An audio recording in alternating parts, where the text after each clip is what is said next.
헌법재판소가 국회와 대통령 측에 오는 23일까지 최종 입장을 정리해 제출하라고 하면서 탄핵 선고일이 가시화되고 있습니다. 특히 이정미 헌법재판관의 퇴임 전인 3월 둘째 주 선고에 힘이 실려 이제 한 달 뒤엔 박 대통령의 파면 여부가 판가름날 전망입니다. 특별검사팀이 청와대 압수수색 불승인 조치를 취소해달라는 가처분 신청과 소송을 행정법원에 냈습니다. 법원 결정이 나올 경우 특검은 청와대 압수수색을 다시 시도하고 이를 막는 청와대 관계자들을 공무집행 방해 혐의로 입건할 계획입니다.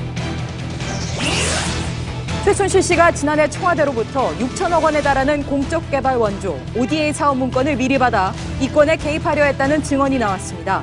해외 원조는 고사하고 국가 위상만 낮아질 뻔했습니다. 자칭 보수단체들의 모임인 애국단체 총협의회가 이번 3.1절에 대통령 탄핵을 반대하는 대규모 집회를 엽니다. 일부 단체에서 동원령 논란이 일고 있는데 내부 반발도 나오고 있습니다. 이런 가운데 우리 국민 5명 중 4명은 대통령 탄핵에 찬성한다는 조사 결과가 나왔습니다. 오늘 갤럽 여론조사에서 문재인 전 민주당 대표의 지지율은 29%로 직전 조사와 큰 차이가 없었지만 안희정 충남지사가 19%, 한 주 전에 2배 가까이로 올랐습니다. 민주당 대선 주자 간의 경쟁이 치열해지고 있습니다.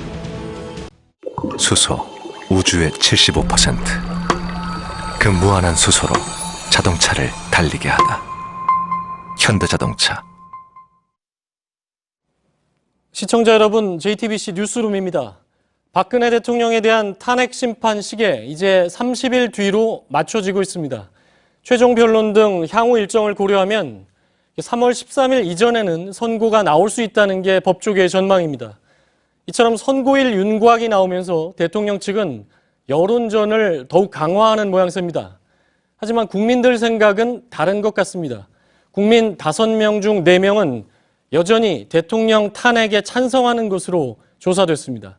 헌재도 여론전에 휘둘리지 않고 신속하게 심리하겠다는 뜻을 내비쳤습니다. 먼저 임지수 기자의 보도를 보시겠습니다. 헌법재판소는 어제 탄핵 심판 변론에서 향후 심리를 방해하거나 지연시키는 행위를 적극 제한하겠다고 밝혔습니다. 첫째로 반복 신문 금지입니다. 대통령 대리인단 등은 그동안 증인이 앞서 답한 내용을 다시 묻거나 검찰 조서에 기록된 내용을 그대로 묻는 경우가 많았습니다. 하지만 재판부는 어제 10여 차례 이상 바로 중복 질문은 끊고 제지했습니다. 두 번째로 증인 재소환 불가입니다. 납득 가능한 사유 없이 변론에 나오지 않는 증인은 재소환하지 않고 증인 채택을 취소하겠다고 밝혔습니다. 이미 헌재는 2차례 출석하지 않은 고영태 씨와 류상영 씨에 대해 직권으로 증인 채택을 취소했습니다. 세 번째는 장외 여론전 금지입니다. 이정미 헌재소장 권한대행은 재판 진행과 선고 시기에 대해 공정성을 훼손할 수 있는 억측이 나오는 게 우려스럽다며 양측이 심판정 밖에서 재판에 대해 언급하는 것을 삼가달라고 밝혔습니다. 최근 정치권에서 탄핵 인용설과 기각설 등이 오가는 데 대한 주의를 요구한 겁니다. 결국 헌재의 이 같은 방침은 적극적인 소송 지휘권을 행사해 흔들리지 않고 신속히 탄핵 심판 결론을 내겠다는 의지를 밝힌 것으로 풀이됩니다. JTBC 임지수입니다. 헌재는 대통령이 지난주에 제출한 의견서도 잘 이해가 가지 않는다는 입장입니다. 그래서 다시 명확하게 답을 해라 이렇게 대통령에 요구했습니다. 예를 들어서 박 대통령은 재단 설립에 문제가 없다 이렇게 주장만 했죠. 그런데 그 근거가 없다는 겁니다. 그렇다면 안종범 전 수석은 재단에 왜 증거인멸을 요구했느냐 이런 질문을 헌재가 대통령에게 던졌습니다. 박 대통령은 어떻게 대답을 할까요? 정원석 기자입니다. 탄핵 소추 사유에 대해 박 대통령 본인의 입장을 담은 의견서입니다. 대통령이 국정 수행 차원에서 미르와 K스포츠재단 설립을 도와주라고 한 사실이 있지만 개인적으로 취한 이익은 없다고 주장합니다. 이에 대해 헌재는 어제 변론에서 정부 차원에서 한 일인데 왜 경제수석이 증거인멸과 위증을 지시한 것이냐고 추궁했습니다. 앞서 김영수 미르재단 전 이사장과 이승철 정경련 부회장의 진술에서 안종범 전 청와대 수석이 재단과 관련한 허위 진술과 증거인멸을 요구했다고 드러난 것에 비춰 앞뒤가 맞지 않는다는 겁니다. 또 대통령은 최순실 씨 지인의 소기업인 KD코퍼레이션이 현대자동차 납품을 따는 데 대해선 정호성 전 비서관으로부터 얘기를 들었고 유망한 중소기업으로 알았다고 주장했습니다. 최순실 씨가 관련된 줄은 몰랐다는 겁니다.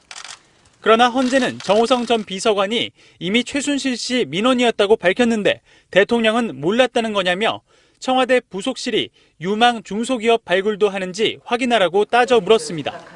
JTBC 정원석입니다. 이렇게 헌재 선고가 3월 초에 나올 가능성이 커지는 상황이죠. 그러자 역시나 예상했던 대로 박근혜 대통령 측은 대통령의 헌재 출석을 거론하고 있습니다.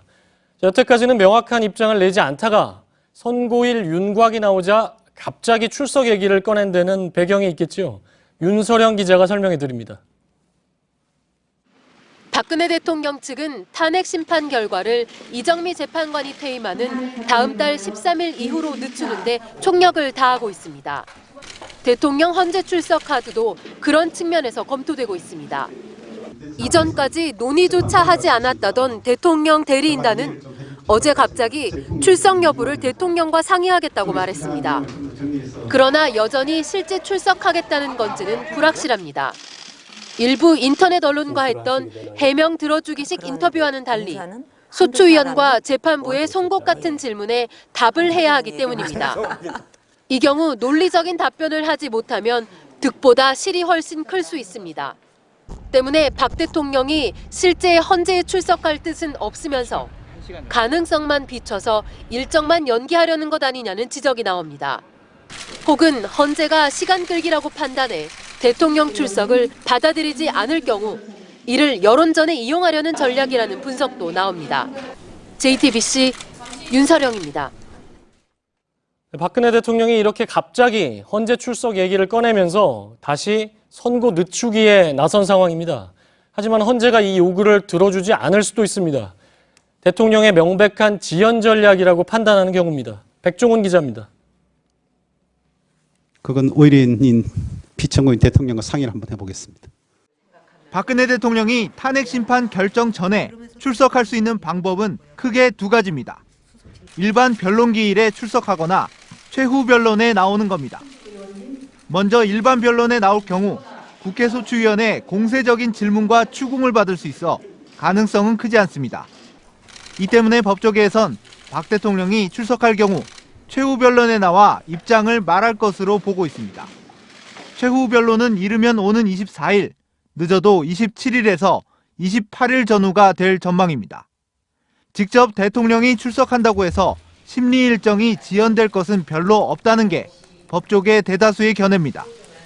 특히 헌재재판부가 최근 심리 지연 움직임을 적극 제지하고 나섰기 때문에 출석 날짜를 조율하며 시간을 끄는 것도 용인되지 않을 전망입니다. 재판부가 한나절 정도 한 2-3시간 정도 변론기일을 잡아서 해줄 수는 있지 않을까 싶어요. 국회 소추위원단은 오는 14일 변론 때까지 박 대통령이 출석 여부를 밝히고 언제 나올지도 밝히라고 요구한 만큼 대통령 측의 답변이 주목됩니다. JTBC 백종훈입니다. 탄핵 심판이 속도를 내는 가운데 특검도 새로운 카드로 대통령 측을 압박하고 있습니다. 청와대 압수수색을 허용해달라며 법원에 가처분 신청을 낸 건데요. 어떤 의미가 있는지 취재기자 연결해서 들어보죠. 이서준 기자, 특검이 오늘 청와대 압수수색을 허용해달라는 가처분 신청을 하고 소송도 냈네요. 예, 청와대가 압수수색에 대해 불승인 사유서를 제출하면서 이 특검의 압수수색을 거부하고 있지 않습니까? 특검은 청와대가 사실상 압수수색을 금지하는 행정처분을 하고 있다고 보고 있습니다. 청와대의 이런 행정처분이 부당하기 때문에 취소를 해달라는 신청과 소송을 제기한 겁니다. 네, 특검이 이렇게 법원의 판단을 구할 만큼 청와대 압수수색에 강수를 두는 이유는 뭐죠? 청와대 압수수색을 반드시 해야 한다는 겁니다. 결정적 물증인 안종범 전 수석의 수첩이 청와대에 숨겨져 있는 등 청와대가 범죄 증거 은닉 장소로 활용된 정황들이 드러났지 않습니까? 또 박근혜 대통령, 김기춘 전 실장, 조윤선 전 장관, 우병우 전 수석 등 대부분의 핵심 피의자들이 청와대 관계자들이기 때문입니다. 네, 어쨌든 법원의 판단을 기다려야 될 텐데 어떤 부분이 특히 쟁점이 될까요? 청와대는 군사상 공무상 비밀이 있는 곳은 기관의 책임자가 승낙해야지만 압수수색을 할 수 있다는 이 형사소송법을 근거로 거부를 하고 있습니다. 그런데 해당 조항을 보면은 중대한 국가 이익을 해치는 경우가 아니라면은 이 압수수색을 거부해선 안 된다라고 돼 있습니다. 특검의 청와대 압수수색이 과연 중대한 국가 이익을 해야 하는지 이 부분이 법원 판단의 쟁점이 될 것으로 보입니다. 네, 만약 법원이 청와대 압수수색을 금지해선 안 된다고 결론을 내도요. 청와대가 또 군사상 내지는 공무상 비밀이 있다면서 경내 진입을 막으면 압수수색이 불가능하지 않습니까? 아닙니다. 이 부분이 중요한 부분인데요. 법조계에서는 법원이 신청을 받아들이면은 청와대 불승인 사유서가 효력을 잃게 되고 이를 막아서는 청와대 관계자들을 체포할 수 있다고 보고 있습니다. 또 법원이 결정문에 공무상 군사상 비밀이 무엇인지 판단을 할 때 이 특검과 청와대 관계자가 함께 판단을 할 수 있도록 중재를 해줄 수 있다고 보고 있는데요. 특검 역시 이 점까지 고려한 것으로 보입니다. 네, 말씀하신 청와대 압수수색과 맞물려 있는 게 대통령 대면 조사인데요. 청와대와 다시 협의가 되고 있는 건가요? 박 대통령 측은 당초 어제로 예정됐던 이 대면 조사가 조사 일정이 언론에 보도됐다는 걸 문제 삼은 뒤로 사실상 특검과의 협의를 끊은 상태입니다. 협의를 다시 하자거나 또는 조사를 전면 거부하겠다거나 어떤 공식적 입장도 특검에 밝히지 않고 있다고 하는데요. 하지만 특검은 박 대통령 대면 조사가 반드시 필요하다라는 기존 입장에 변함이 없다라고 다시 한번 밝혔습니다. 네, 쉽게 말해서 청와대가 압수수색과 대통령 대면 조사에 대해서 모두 다 입장을 내놓지 않고 있는 거죠. 네, 맞습니다. 사실상 특검의 존재를 무시하는 전략이라는 분석이 나옵니다. 박 대통령이 대국민 담화에서 검찰과 특검의 수사에 협조하겠다고 했고, 근데 검찰 수사 때는 검찰 조사는 받을 수 없지만 특검 조사를 받겠다고 했다가 이제 특검 조사를 받게 되니까 특검 조사도 거부를 하고 있는 건데요. 하지만 대면 조사를 거부한다고 공식적으로 입장을 밝히기에는 비판 여론이 커지기 때문에 아예 입장을 밝히지 않고 있는 걸로 보입니다. 네, 그런가 하면 다른 수사들은 어떻게 진행되고 있습니까?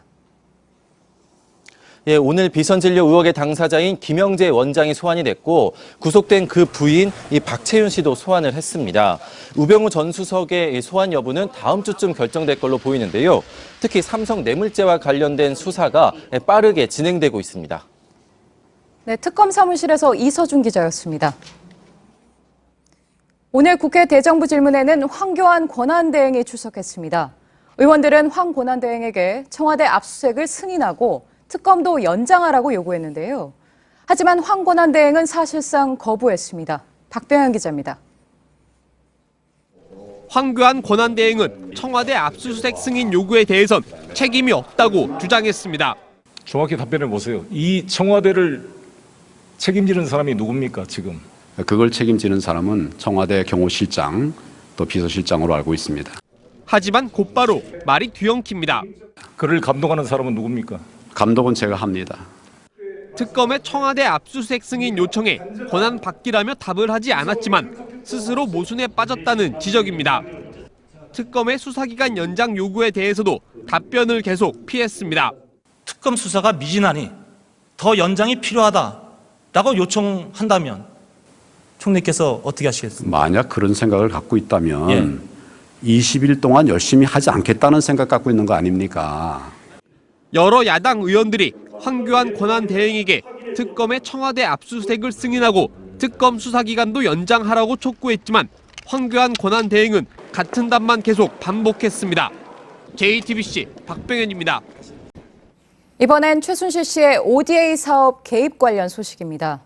최 씨가 ODA, 그러니까 개발도상국을 돕는 정부의 공적개발 원조에도 개입한 건 지난번 미얀마 K타운 사업에서 드러났죠. 최 씨가 ODA 사업에까지 손을 뻗었다, 이런 얘기가 나왔었는데 최 씨가 노린 ODA 사업이 무려 6천억 원대인 것으로 확인됐습니다. 그 뒤에는 이번에도 청와대가 있었습니다. 먼저 최수영 기자의 단독 보도입니다. 지난해 2월 최순실 씨는 박헌영 K스포츠재단 과장에게 정부의 ODA 사업 관련 문건을 전달했습니다. 박 과장에 따르면 2016년부터 2020년까지 미얀마, 라오스, 우간다 등 개발도상국 20여 개국이 대상입니다. 사업비는 모두 5억 1,600만 달러로 우리 돈 6천억 원에 이릅니다. 사업 계획은 구체적이었습니다. 실행 방안을 크게 4가지로 정리했으며 대상 국가의 형편에 맞게 지원 사업을 구체적으로 들었습니다. 또 대통령 순방과도 연계해 활용하는 방안도 담겨 있었습니다. 박 과장은 최순실 씨가 이런 내용이 적힌 문건을 보여주면서 참고해서 기획안을 만들라고 지시했다고 밝혔습니다. 정부의 사업 계획을 미리 보고 이권을 가져가려 한 것입니다. 박 과장은 해당 문건이 2월 청와대로부터 팩스로 온 것으로 알고 있다고 말했습니다. JTBC 최수연입니다. 최 씨가 청와대와 공모해 해외 이권 사업을 노린 구체적인 정황이 새롭게 드러난 건데요. 사업 규모도 6천억 원대로 이전보다 훨씬 큽니다. 취재 기자와 좀 더 살펴보죠. 이희정 기자. 미얀마 K타운 사업, 지난번에는 700억 원대 규모였는데 정말 빙산의 일각이었네요. 지금 언급된 사업은 언제부터 시작이 된 거죠? 네, 바로 지난해 초입니다. 네. 이 최순실 씨가 노린 사업은 이 개발협력 4대 구상 이행 마스터 플랜이라는 이름으로 지난해 2월부터 본격화되는데요. 2월 29일에 국무총리 주재로 24차 국제개발협력위원회에서 안건이 처음으로 통과가 되고 나서 바로 사업을 시작합니다. 네, 지난해 2월부터 본격화됐다. 구체적으로 어떤 사업입니까? 네, 20여 개의 개도국들을 대상으로 해서 약 5년 동안 광범위하게 지원하는 것인데요. 네. 이 K타운이 논란이 됐던 미얀마에서도 직업 훈련이나 또 국립대학 이 건립을 추진을 하고 또 캄보디아에서는 백신 공급 사업이라든지 이 감염병 전문 병원 건립 등도 검토가 됐습니다. 네. 또 아프리카 우간다에서 이 직업 훈련원을 세울 계획도 포함돼 있었습니다. 네, 이 사업이 잘만 진행되면 최순실 씨가 이권을 챙기는 그런 구조였던 거죠? 네, 예를 들어 이 백신 공급 사업이라든지 이 국립대학 또 병원 건설 사업 등이 실제로 만약에 진행이 됐다면 이 최 씨는 아마 자신의 유령 회사를 내세워서 이권을 챙기려고 했을 겁니다. 네. 실제로 박헌영 과장이 이제 저희 취재진을 만나서 이 최 씨가 이 사업 계획을 이 자신에게 주면서 기획안을 한번 만들어 보라 이렇게 지시를 했다고 말했습니다. 네. 그렇다면 사업이 실행이 되기는 했습니까? 네, 결론적으로는 안 됐습니다. 네. 이 사업을 총괄하는 이 국제개발협력위원회는 통과가 됐지만 최종적으로 실행이 되지는 않았는데요. 이 구체적인 이유는 확인되지 않았지만 이 계획 자체가 좀 미비하고 또 투입 예산이 너무 많은 점 등이 이유로 좀 추정이 됩니다. 이 예산을 보면 일단 5년 동안이긴 하지만 최소 6천억 원을 잡아놨는데요. 만약에 이게 계획대로 실행이 됐다면 이게 2020년까지 가는 사업이다 보니까 네. 최 씨 입장에서는 아마 지속적으로 이 부분에서 이권을 챙길 수 있었을 것으로 보입니다. 네, ODA가 사실 개도국을 돕자는 취지라서 좋은 사업이긴 한데 이게 최 씨로 넘어갈 수도 있었던 부분이기도 하고요. 앞서 리포트에 나왔던 부분, 그러니까 청와대도 개입이 됐다. 이건 뭐죠? 네, 바로 이 문건의 출처입니다. 우선 최순실 씨는 앞서 언급한 이 문건을 이 청와대로부터 입수한 것으로 알려졌는데요. 그 경로는 이 팩스로 좀 전해진 것으로 추정이 되고요. 네. 근데 그 즈음에 박 대통령이 실제로 이 ODA 사업을 적극적으로 챙긴 정황도 있습니다. 네. 이 특검은 지난해 4월 박 대통령이 안종범 전 수석에게 이 ODA 사업 전담팀을 만들어서 좀 챙겨라 이렇게 지시를 한 것으로 보고 있습니다. 네. 미얀마 K타운 사업도 그렇고요. 최 씨가 유독 ODA 사업에 눈독을 들인 이유가 있습니까?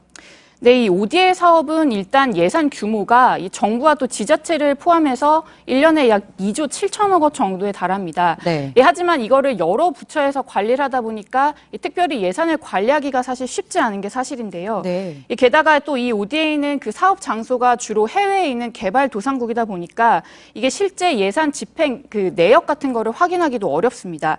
따라서 최 씨가 이런 좀 허점을 노리고 정부나 언론의 감시를 좀 피할 수 있지 않았을까라고 예측을 해볼 수 있을 것 같습니다. 네, 여러 부처에서 하다 보니까 ODA 예산을 관리하기 쉽지 않은 허점을 노렸다, 이런 말씀이신 거죠? 예, 이희정 기자 잘 들었습니다. 예, 내일도 촛불 집회가 열립니다. 탄핵 심판 선고일 윤곽이 나온 뒤에 이게 첫 집회라서 아무래도 관심이 큰데요. 자, 이번에는 특히나 1박 2일 집회입니다. 이미 집회와 행진이 시작이 됐습니다. 현장을 연결하겠습니다. 이상엽 기자. 자, 오늘 집회 그리고 행진이 서울중앙지법 앞에서 촛불 좀 문화제로 이제 마무리가 된다는 소식이었는데 지금 보면 아직도 진행 중이군요. 네, 저녁 7시부터 시작된 촛불 문화제는 이제 거의 마지막 순서에 접어들었습니다. 지금은 비정규직 관련 법원 판결 등을 규탄하는 자유발언과 공연이 이어지고 있습니다. 문화제가 끝나면 참가자 수십 명은 이곳에서 비정규직 농성단과 함께 밤을 보내고 내일 주말 촛불 집회에 참가할 계획입니다. 예. 지금 뭐 굉장히 추워 보이는데 오늘 날씨가 워낙 추웠지 않습니까? 또 평일이고 그래서 이게 행진이 가능하겠나 싶었는데 어떻게 진행이 됐습니까? 네, 이렇게 추운 날씨 속에서도 700여 명의 시민들이 집회와 행진에 참여했습니다. 집회는 오후 3시 특검 사무실 앞에서 시작했습니다. 이재용 삼성전자 부회장에 대한 구속영장을 재청구하라는 주장이 이어졌는데요. 대통령과 대기업 총수들을 태운 호송 마차를 앞세우고 서초동 삼성공관까지 행진도 했습니다. 삼성공관 앞에서는 비정규직 파견 노동자들을 위한 집회를 연 뒤 이곳 법원 삼거리로 다시 행진했습니다. 예, 내일이 15번째 촛불 집회인데 1박 2일 집회는 처음인 걸로 소식이 들어왔는데 자, 내일은 참가자들이 오늘은 이제 마무리가 되고 내일은 어떤 경로로 움직이게 됩니까? 네, 광화문 촛불 집회가 자정을 넘긴 적은 있습니다. 그런데 이렇게 주말 집회 전날부터 1박 2일 동안 집회를 진행한 건 이번이 처음입니다. 참가자들은 내일 오전 중앙지법을 출발해 낮 12시 국회로 향합니다. 국회 앞에서 집회를 한 뒤에는 마포대교를 건너 광화문 광장까지 행진해 오후 6시 촛불 집회에 합류할 예정입니다. 본 집회가 끝난 뒤 청와대 방면 행진까지 모두 합하면 1박 2일에 걸친 행진 구간은 총 15.7km에 달합니다. 예. 아까 지적한 것처럼 내일 탄핵 심판 윤곽일이 나오고 첫 촛불 집회다 보니까 올 들어서는 가장 큰 규모가 될 거다 이런 전망이 나오는데 어떻습니까? 네, 내일 촛불 집회의 주제는 박근혜 대통령 신속 탄핵을 위한 범국민 행동입니다. 대통령 측이 탄핵 지연 작전을 펼치고 있는 데다 지지자들이 여론전을 강화하고 있는 상황인데요. 집회 주최 측은 오후 3시 사전 행사를 헌법재판소 앞에서 열기로 했습니다. 조속한 탄핵 인용 결정을 촉구하기 위해서입니다. 본 집회는 내일 오후 6시부터 광화문 광장에서 열립니다. 이후 7시 30분부터 효자치안센터, 효자로, 사청로 등 청와대로 향하는 길을 에워싸는 행진을 합니다. 내일이 정월대보름인데 보름달 모양의 박 대통령 퇴진 풍선을 띄우는 행사도 개최합니다. 예. 지금까지 촛불 문화제 현장에서 이상엽 기자였습니다. 자칭 보수단체들도 내일 집회를 하죠. 이 보수단체들은 대대적인 3.1절 탄핵 반대 집회도 예고했습니다. 여기에는 정부에서 지원금을 받는 한국자유총연맹도 포함이 됐는데요. 자유총연맹은 관제 데모에 동원되어 왔다는 정황도 이미 드러난 바가 있죠. 최승기 기자가 보도합니다. 한국자유총연맹 본부가 최근 전국 시도지부에 보낸 공문입니다. 다음 달 1일 서울 광화문에서 열리는 자칭 구국기도회에 회원 10만 명이 나올 수 있도록 독려해달라는 내용입니다. 이 행사는 자유총연맹, 고엽제전우회 등의 단체들이 모인 애국단체 총협의회라는 곳이 주최합니다. 3.1절에 100만 명을 모으겠다는 겁니다. 3월 1일 날 우리가 저 세종대왕이 있는 광화문 현판부터 숭례문까지 꽉 채우면 그게 진짜 100만이에요. 그다음 이 판은 끝나는 거야. 하지만 자유총연맹의 경우 정부 지원금을 받는 법정단체입니다. 정치적 중립을 지켜야 한다는 규정도 있습니다. 이 때문에 박 대통령 탄핵 반대 집회에 회원 참여를 독려하는 건 명백한 불법이라는 지적이 나옵니다. 자유총연맹 측은 수년째 계속한 보수단체들의 연합행사라며 탄핵 반대 집회가 아닌 태극기 국민운동이라고 주장했습니다. 그러나 더불어민주당과 국민의당은 관제 데모의 당사자인 자유총연맹이 전면에 나서고 있어 우려스럽다며 행정자치부가 감독에 나서야 한다고 촉구했습니다. JTBC 최승기입니다.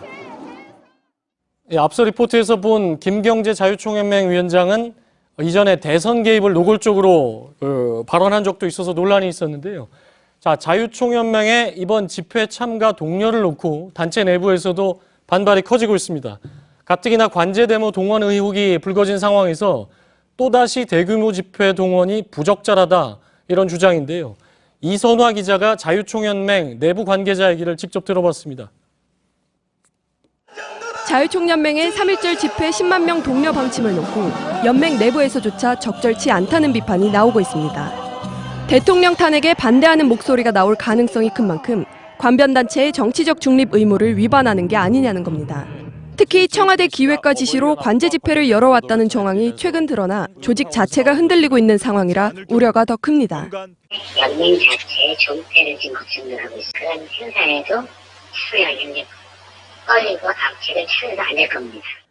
관제 집회에 대한 따가운 비판 여론을 부담스러워하는 회원들도 많았습니다. 소위 악자기 꼴을 하게 되다 보니까 회원들 생각한 거와 너무 다른 거죠. 본부에서 이런 행동한 것은 못마땅하고. 공문을 받은 일부 지부 관계자들은 10만 명 동원이 사실상 어렵다는 말도 합니다. 지부에서 가기에는 좀 힘들지 않고 공개되고 해서 회원들이 자발적으로 그만큼 갈 수 있을지. 관제 데모 의혹에 휩싸였던 자유총연맹이 또 다른 논란을 자초하고 있습니다. JTBC 이선아입니다. 지금 보신 것처럼 탄핵 심판이 막판으로 접어들면서 자칭 보수단체들 그리고 정부 돈을 받아서 운영이 되는 관변단체들 동원전과 여론전이 본격화하고 있습니다. 사실 여론전은 탄핵안이 가결된 이후에 박근혜 대통령이 직접 주도해온 측면도 없지 않지요. 그렇다면 과연 이런 청와대와 일부 단체의 여론전, 국민의 생각에 영향을 줬을까요? 정치부 고석승 기자와 하나하나 짚어보겠습니다. 자, 고석승 기자, 오늘 대통령 탄핵안에 대한 찬반 여론조사 결과가 나왔죠? 네, 우선 오늘 발표된 한국갤럽 조사 결과부터 보시겠습니다. 응답자의 79%가 탄핵에 찬성한다고 답했습니다. 반대는 15%, 유보 의견은 5%였습니다. 예. 자, 압도적으로 이게 탄핵 찬성 쪽이 많은 건데 이게 이전 여론조사도 몇 번 나오지 않았습니까? 비교하면 어떻습니까? 네, 박근혜 대통령 퇴진을 요구하는 촛불 집회 열기가 가장 뜨거웠던 게 지난해 12월쯤이었습니다. 이 12월 9일 국회에서 탄핵 소추안 의결을 하기 직전에 같은 기관에서 조사한 여론조사 결과와 한번 비교를 해보면 탄핵에 찬성하는 의견이 81%, 반대는 14%로 오늘 발표된 조사와 큰 차이가 없었습니다. 그러니까 청와대, 박근혜 대통령이 직접 특검 수사를 상당히 강도 높게 비난을 했고 탄핵 심판도 여러 번 언급을 했죠. 언론에 대해서도 불만을 드러냈고 어떻게 보면 청와대와 친박단체 그리고 일부 친박 의원들이 돌아가면서 여론전을 한 건데 별로 효과는 없었다는 얘기군요. 네, 그렇습니다. 여론전이 거세진 첫 번째 계기가 바로 지난 1월 1일 이 박근혜 대통령의 기습적인 신년 기자간담회였습니다. 이때 완전히 나를 엮었다면서 이 특검 수사를 비판했었는데요. 친박 지지층 결집을 노린 메시지였다는 해석이었습니다. 그런데 기자회견 2주 뒤에 이 한국일보에서 발표한 여론조사 결과를 보면 이때 역시 80%에 가까운 사람들이 이 탄핵에 찬성한다고 말해서 큰 변화가 없었다는 걸 확인해 볼 수 있습니다.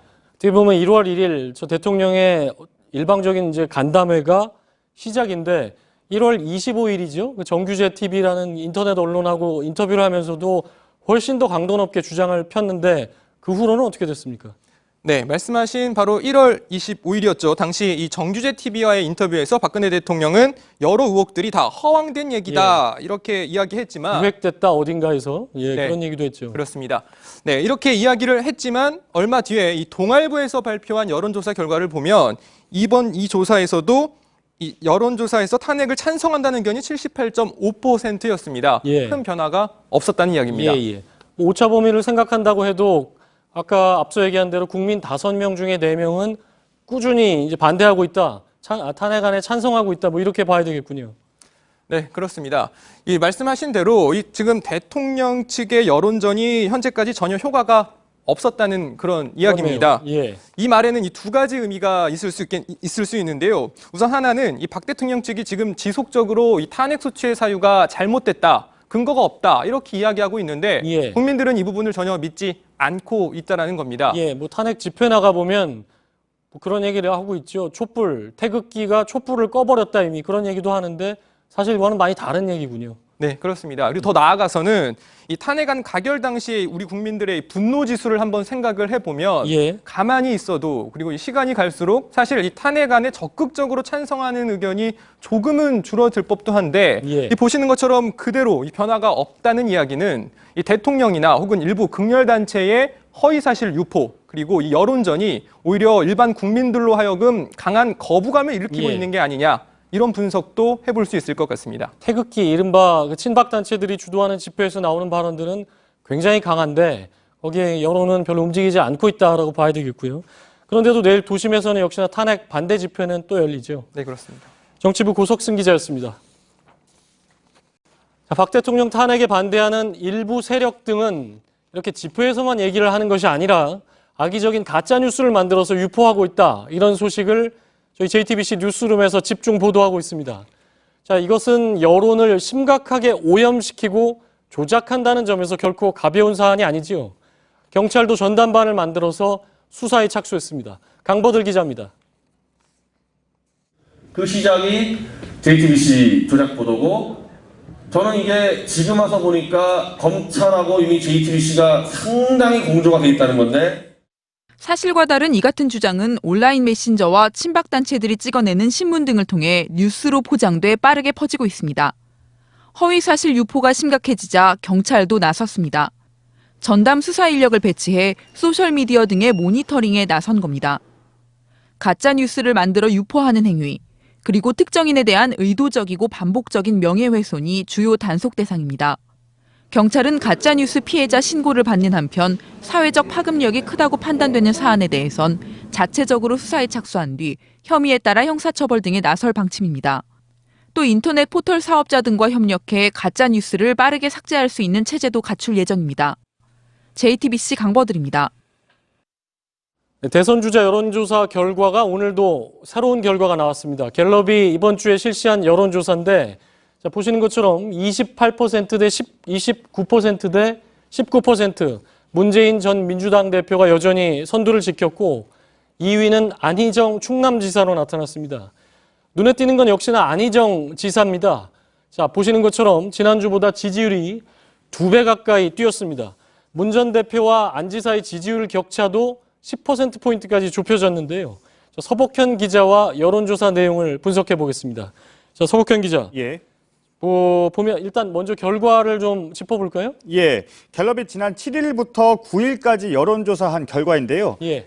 문재인 전 민주당 대표는 29%가 나왔고, 안희정 충남지사가 19%로 2위, 황교안 권한대행과 이재명 성남시장이 각각 11%와 8%로 그 뒤를 이었습니다. 예. 국민의당 안철수 의원은 7%가 나왔습니다. 예.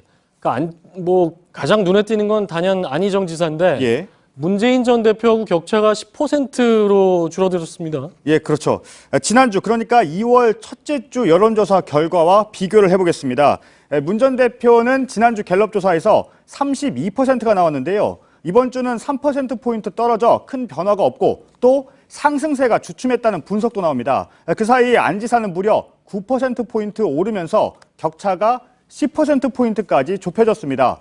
황대행과 이 시장이 각각 2%포인트, 1%포인트 오르고, 안 의원이 그대로인 것과도 비교돼 눈에 예. 띕니다. 그러니까 안희정 지사 같은 경우는 지난주하고 비교해도 굉장히 올랐고, 한 달 정도 전부터의 추이를 비교하면 계속해서 이제 상승 곡선입니다. 그렇습니다. 지난해 12월부터 추이를 좀 보면요. 예. 역시 갤럽의 여론조사 결과입니다. 안 지사는 지난해 12월 둘째 주 5%, 1월 둘째 주 6%였는데요. 이후 한 달 동안 가파르게 상승했습니다. 문 전 대표는 12월과 1월 사이 크게 상승했지만 2월 들어선 큰 변화가 없고요. 이 시장은 지지율이 12월에 비해 떨어졌습니다. 예. 상승 곡선을 보면 갑자기 2월에 확 올라가는데, 예. 아무래도 반기문 전 총장 사퇴, 예. 불출마 선언이 좀 영향을 줬겠죠? 네, 반 전 총장은 지난 1일에 불출마 선언을 했는데요. 예. 1월 둘째 주까지 20%의 지지율을 보이며 2위였던 반 전 총장이 불출마 선언한 뒤에 안 지사 지지율이 올랐습니다. 반 전 총장을 지지하던 중도 보수층이 안 지사에게 유입됐다는 분석이 나옵니다. 예. 근데 안희정 지사 최근 발언, 방문하는 곳 보면 예. 전략이 아무래도 중도 보수층, 어떻게 보면 민주당이 예전에 전통적으로 좀 취약하다고 여겨졌던 층을 집중 공략하고 있지 않습니까? 네, 그동안 발언을 좀 보면요. 예. 안 지사는 사드는 협상 결과를 뒤집을 수 없다고 했고요. 정권을 잡으면 대연정을 하겠다고도 했습니다. 문 전 대표와는 차별화된 행보로 중도 보수층 그리고 50대 이상에게 어필하는데 주요했다는 분석이 나옵니다. 자, 그래서 이른바 외연 확장은 좀 되고 있는 모양새인데, 예. 그런데 일단 대선에 나가기 위해서는 민주당에서 후보로 뽑혀야 되지 않습니까? 그렇습니다. 근데 이런 전략이 과연 민주당 내 경선에 도움이 되겠냐, 이런 회의적인 시각도 있습니다. 네, 민주당 지지자들 사이에서의 지지율을 좀 봐야 하는데요. 예. 민주당 지지자 중 문 전 대표의 지지율은 지난주 64%에서 이번 주 57%로 떨어졌는데, 안 지사는 13%에서 20%로 올랐습니다.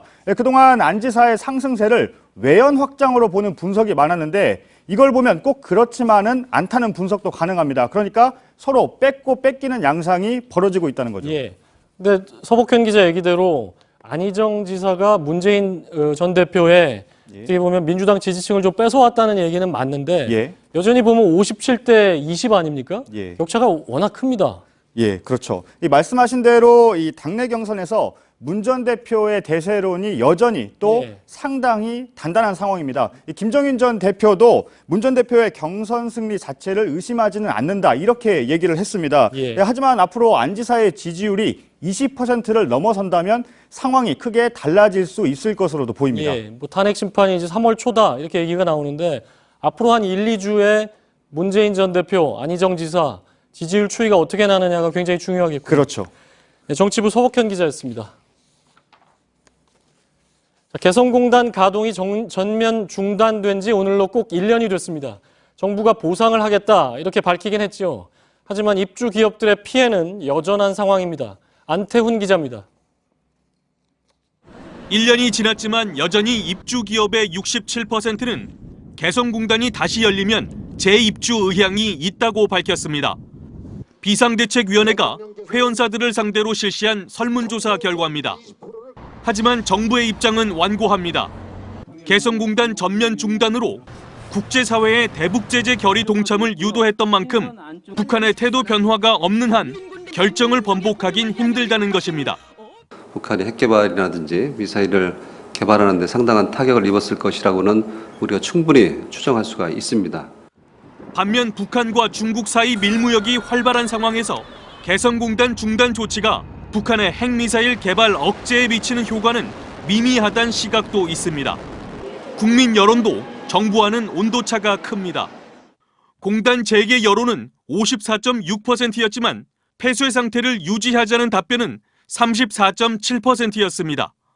공단 중단이 한반도 평화에 도움됐느냐는 질문에도 그렇지 않다는 응답이 75.9%로 훨씬 많았습니다. 이런 여론 때문에 개성공단 문제는 조만간 본격화할 대선 국면에서도 이슈로 떠오를 전망입니다. JTBC 안태훈입니다. 구제역 O형과 A형이 동시에 발생해 비상입니다. 아직 소만 감염됐지만 더 걱정되는 건 돼지입니다. 바이러스 전파력이 소에 비해 최고 3,000배나 되기 때문인데요. 그런데 정부가 그동안 돼지 백신에 대해 엉터리 접종법을 허용한 것으로 확인됐습니다. 김진일 기자의 단독 보도입니다. 농림축산검역본부가 허가한 구제역 백신의 사용 지침서입니다. 소, 돼지 모두 새끼 때 2번 접종하라고 명시돼 있습니다. 하지만 실제 사용법을 정한 정부 고시에는 6개월 정도 키우고 출하하는 돼지의 경우 한 번만 접종하라고 돼 있습니다. 2번 맞히면 고기 질이 떨어진다는 농가의 항의에 용법을 수정해 준 겁니다. 문제는 돼지의 경우 백신을 2번 맞히지 않으면 항체가 잘 생기지 않는다는 점입니다.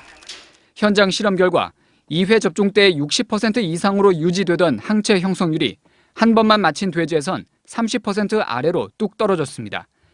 허술하다고 비판받은 당국의 표본 조사에서조차 97%인 소에 비해 돼지는 75%로 현저히 낮았습니다. 백신에 대한 2차 접종 의무화가 즉각 실행돼야 됩니다. 이에 따라 농가 비용 부담, 이상육 발생 등이 발생되어지는데 이에 대한 정부의 대책이 필요합니다. 그나마 A형 백신은 물량이 달려 돼지에게는 전혀 접종하지 않아서 항체 자체가 없습니다. 자칫 336만 마리를 땅에 묻은 2011년 사태가 재현될 수 있다는 우려가 커지고 있습니다. JTBC 김진일입니다. 이렇게 구제역이 심상치 않자 정부가 연일 대책회의를 열고 있는데요.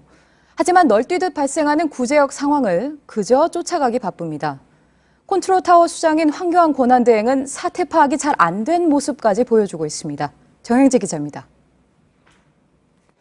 구제역 발생 닷새 만인 어제 관계부처 장관회의가 처음 열렸습니다. 어제부터 전국적으로 일제히 실시하고 있는 백신 접종이 금주 중에 완료될 수 있도록. 하지만 어제는 새로운 유형인 A형 구제역 발생이 확인돼 긴급 백신 수입을 검토하던 상황이었습니다. 황 권한대행은 오늘 열린 국회 대정부 질문에서 보고를 못 받았다고 답했습니다. 저희가 8시에 회의를 했습니다. 8시 반에 회의를 했습니다만은 그때까지 제가 보고를 받지 못한 상황이었습니다. 지난해 AI 사태 때도 정부의 늑장 대응으로 초동 방역에 실패했는데 이번에도 크게 달라진 게 없어 보입니다. 오늘 열린 정부 1일 점검 회의에서는 군 투입 카드를 뽑아들었습니다. 인력 부족이 우려가 되는 경우 군 투입을 해야 될 상황으로 판단이 됩니다. 정부는 AI가 정점으로 치닫던 지난해 말에도 군 투입을 검토했지만 정작 국방부가 부모의 반대를 이유로 난색을 표해 무산된 바 있습니다. JTBC 정영재입니다. 먹거리 물가가 심상치 않습니다. 계란 파동이 아직 가시지도 않았는데 닭고기에 이어 소고기와 돼지고기도 가격이 오를 조짐을 보입니다.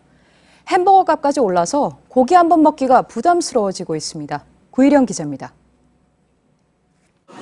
구제역이 발생하면서 소고기와 돼지고기 값도 꿈틀대고 있습니다. 도매 가격을 기준으로 열흘 만에 12%가량 올랐습니다. 돼지 농장에는 구제역이 번지지 않았고 구제역으로 죽은 소도 800여 마리로 가격에 영향을 줄 정도는 아닙니다. 하지만 구제역 때문에 소와 돼지의 이동 자체를 제한하자 시장 공급량이 달리게 되고 가격이 올라가는 겁니다.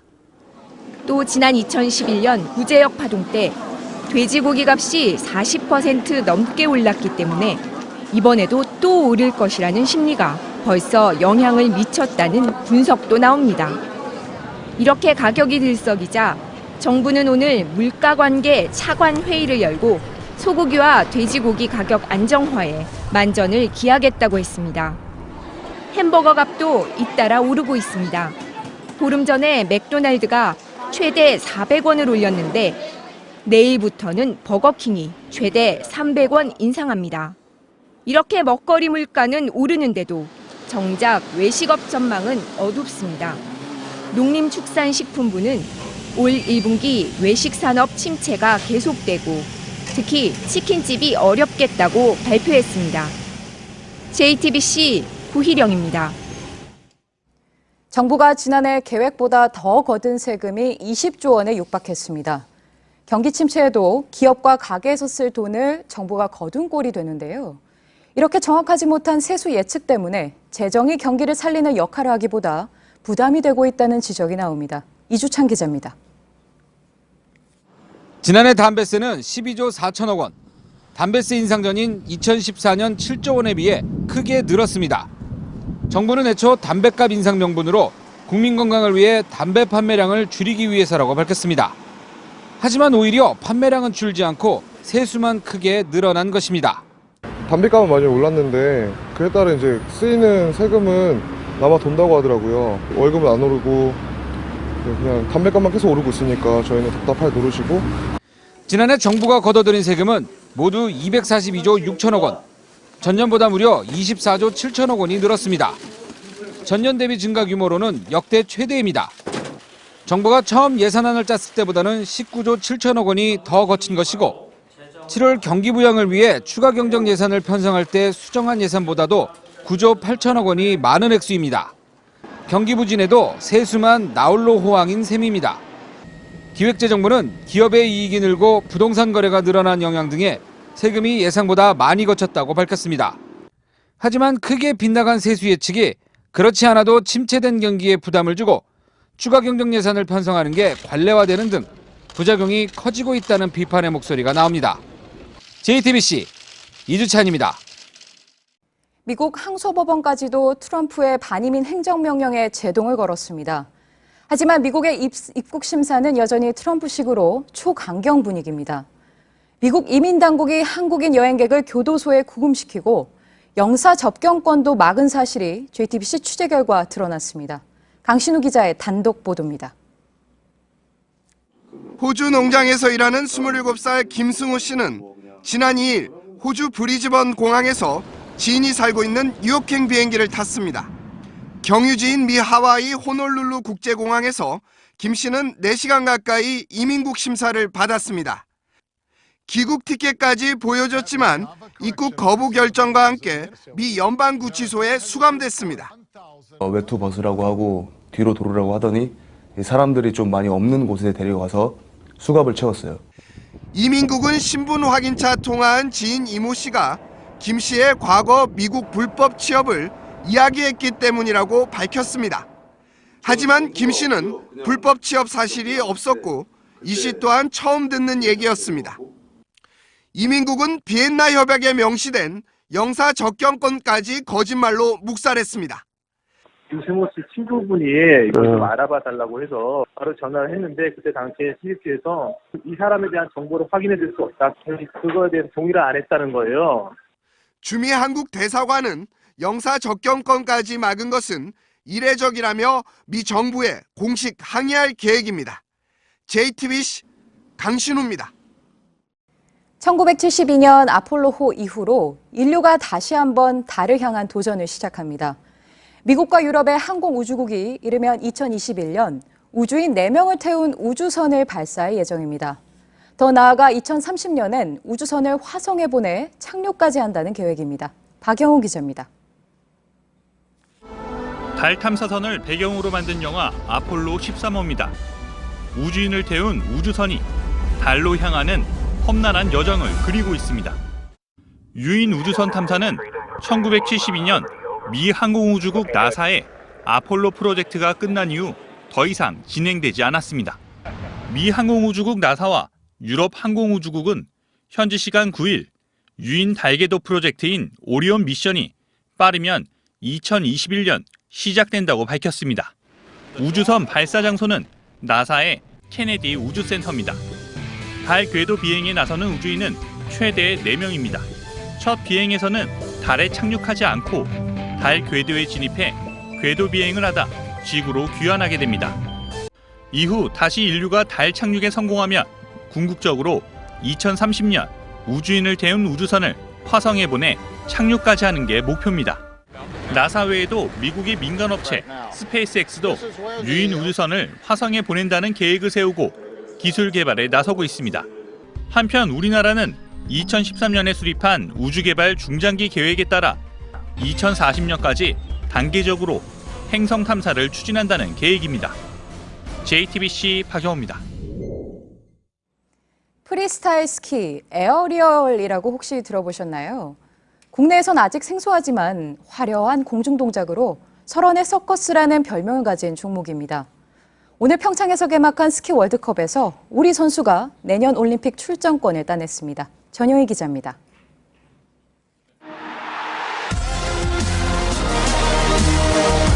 스키를 신고 하늘로 날아올라 화려한 공중 동작을 펼칩니다. 동작의 아름다움을 평가하는 프리스타일 스키 중 에어리얼이란 종목입니다. 오늘 피닉스 평창에서 개막한 프리스타일 스키 월드컵엔 세계 각국에서 430여 명이 출전했습니다. 국내에선 아직 낯설지만 내년 평창 동계올림픽에선 10개의 프리스타일 스키 금메달을 놓고 치열한 경쟁이 펼쳐집니다. 오늘 여자 에어리얼 종목엔 우리나라 김경은도 출전했습니다.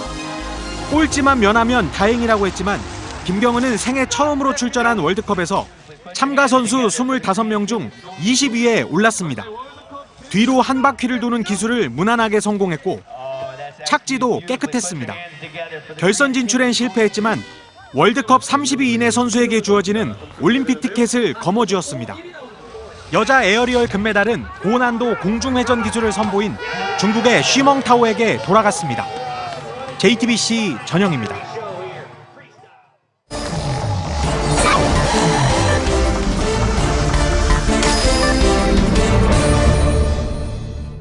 네, 비하인드 뉴스를 시작하겠습니다. 정치부 이윤석 기자와 함께하겠습니다. 자, 이윤석 기자, 첫 번째 키워드부터 볼까요? 네, 첫 번째 키워드 응답하라 황교안입니다. 예, 오늘도 대선 출마하느냐 이렇게 물어봤는데 전혀 다른 말을 했죠? 네, 맞습니다. 오늘 국회 대정부 질문에 출석을 했는데요. 아니나 다를까 의원들이 대선에 출마할 거냐 안 할 거냐라면서 질문을 쏟아냈습니다. 예. 뭐라고 답변했는지 직접 보시겠습니다. 총리 대통령 출마 어떻게 하실 겁니까?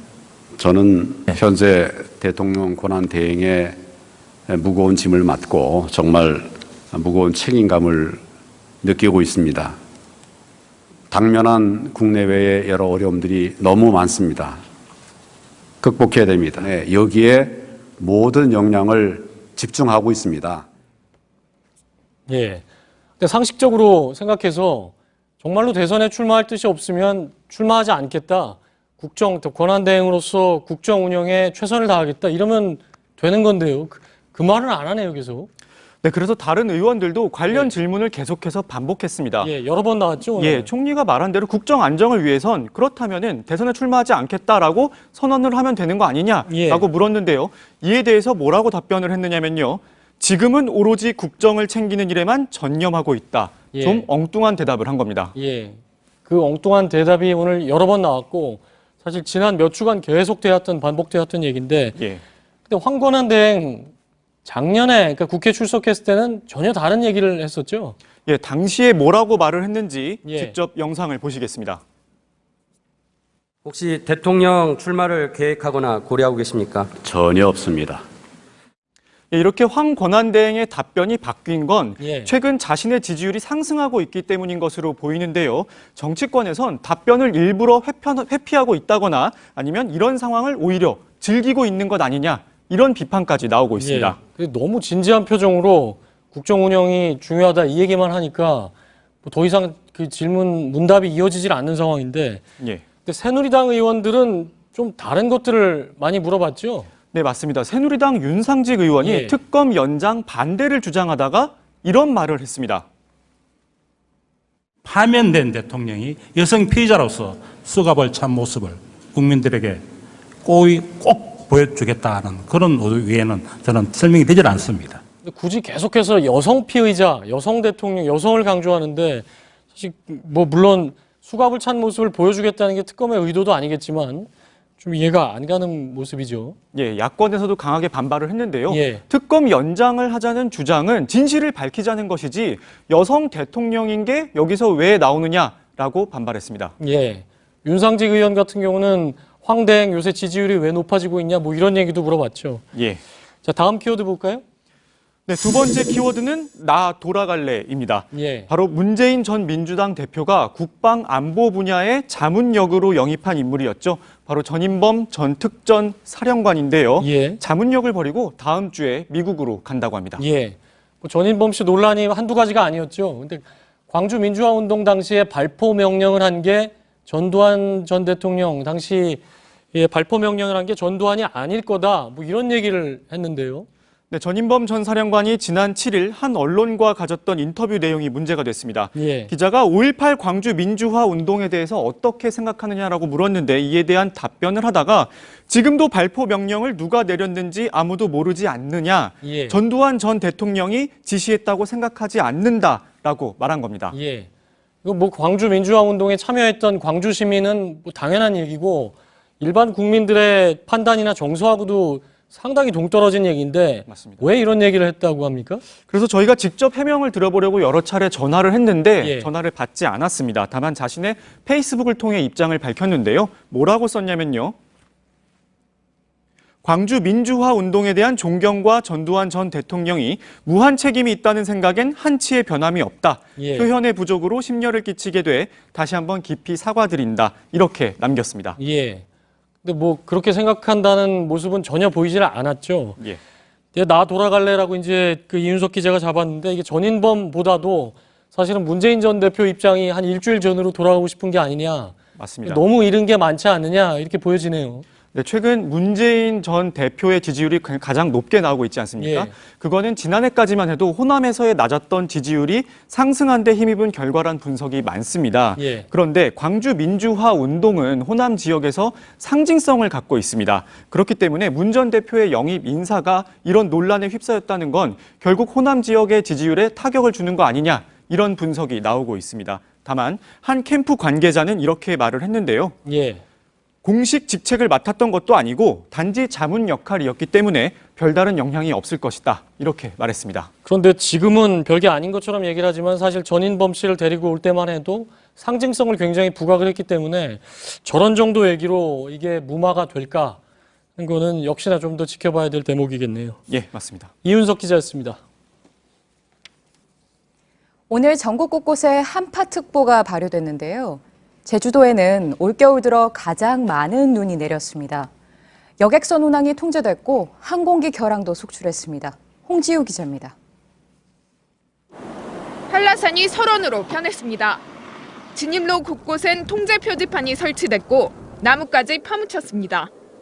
시내에도 시야가 흐릿해질 만큼 붉은 눈발이 내렸습니다. 제주도가 따뜻할 줄 알고 왔는데 이게 폭설이 내리는 건 저도 처음이라서 지금 많이 당황스러워요. 빙판길로 변한 도로 곳곳에서 접촉 사고가 속출했습니다. 하늘과 뱃길도 막혔습니다. 해상에 내려진 풍랑특보로 선박 운항은 이틀째 통제됐고 비행기의 이착륙을 방해하는 바람인 윈드시어 특보가 내린 제주공항엔 오늘까지 항공기가 15편 결항됐고 200편 넘게 지연됐습니다. 제주도 놀러와서 눈이 이렇게 많이 올 줄 몰랐고요. 또 30분 연착된다 그런 것 때문에 걱정도 되고, 그리고 혹시 이거보다 눈이 더 많이 오게 되면은 혹시 오늘은 못 가지 않을까 하는. 대설경보가 발효된 제주 산간에는 오늘 최고 62cm의 눈이 쌓였습니다. 제주도에는 모레까지 최고 50cm의 폭설이 계속되겠고 호남과 서해안 일부 지역에도 내일까지 1에서 8cm의 눈이 더 오겠습니다. 이번 한파는 주말인 내일 전국이 영하권에 들며 절정을 이루겠습니다. 일요일 낮부터는 기온이 오르며 주 후반에는 평년 기온을 회복할 것으로 보입니다. JTBC 홍지유입니다. 네, 오늘 밤샘 토론은 2017 대선 승부가를 최대 변수는 이라는 주제로 진행됩니다. 오늘은 평소보다 1시간 빠른 밤 11시에 방송됩니다. 네, 오늘 뉴스룸 순서는 여기까지고요. 저희는 내일도 8시에 뉴스룸은 8시에 시작을 합니다. 시청해주신 여러분 고맙습니다.